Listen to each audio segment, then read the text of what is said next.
ओम नमः शिवाय। हर हर महादेव।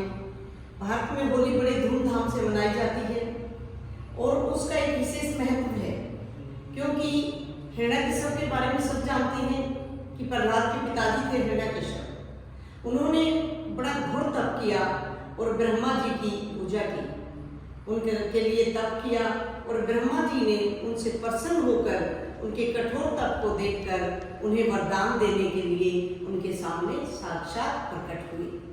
ब्रह्मा जी ने कहा कि आप क्या चाहते हैं, आपने इतना कठोर तप किस लिए किया? तो हिरण्यकश्यप चाहता है कि आप मुझे ऐसा वरदान दे दें कि मुझे कोई भी मार ना सके, मुझे अमरता का वरदान दे दें। तो ब्रह्मा जी कहते हैं कि सृष्टि का एक नियम है कि मैं तुझे अमरता का वरदान तो नहीं दे सकता, इसकी जगह पर आप कोई दूसरा वरदान मांगो। तो इतना कहने के पश्चात फिर हिरण्यकश्यप ने बड़ी चतुरता की और कहा कि ठीक है, आप मुझे अमरता का वरदान नहीं देते, मत दीजिए, लेकिन मेरी एक बात सुनिए, आप उसे पूरा करना आपका कर्तव्य है, क्योंकि मैंने आपके लिए घोर तप किया है कि मुझे कोई ना दिन में मारे, ना मुझे रात में मारे, ना घर के बाहर मारे, ना घर के अंदर मारे, ना मुझे कोई मनुष्य मारे, ना कोई पशु मारे।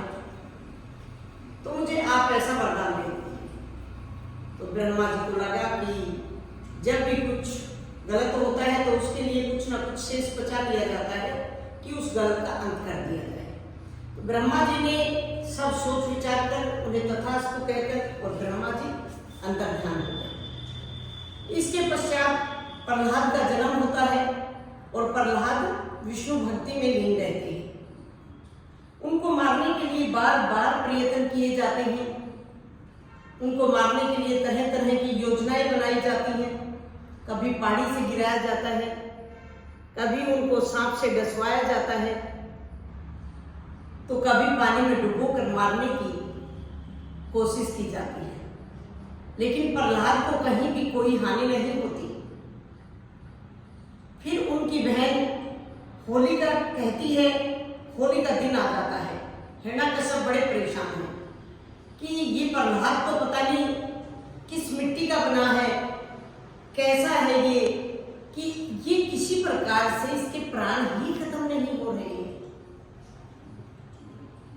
तो होलिका ने कहा कि भाई घबराने की जरूरत नहीं है, मुझे वरदान में एक ऐसा ओढ़नी मिली है कि जिसे मैं ओढ़कर अगर अग्नि में बैठ जाऊं तो मेरा अग्नि कुछ भी नहीं बिगाड़ सकती।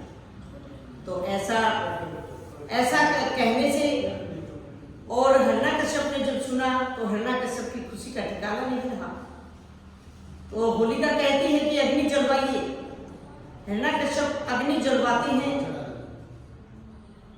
और प्रहलाद को होलिका की गोदी में देकर होलिका अपने ओढ़नी को खुद पर ओढ़कर बैठ जाती है।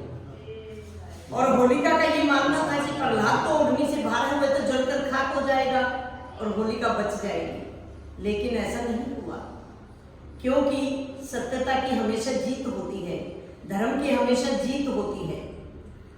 हुआ ऐसा कि जब अग्नि जलाई गई तो होलिका की जो दुपट्टी थी वह सरक कर प्रहलाद के ऊपर आ जाती है और प्रहलाद सुरक्षित बच जाते हैं, होलिका जलकर राख हो जाती है। तो इससे होली से हमें क्या शिक्षा मिलती है?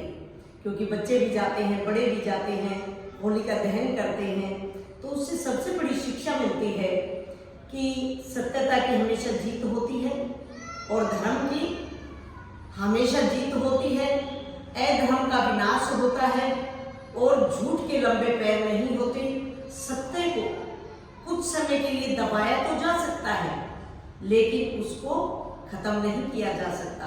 तो आज के दिन सबको एक प्रण लेना चाहिए कि हम पाप नहीं करेंगे, झूठ नहीं बोलेंगे, हमेशा धर्म की राह पर चलते हुए प्रभु का ध्यान करते हुए मानव सेवा का कार्य करेंगे और अपने परिवार को भी खुशी खुशी से आगे बढ़ाएंगे। ऐसा है होली का मानना।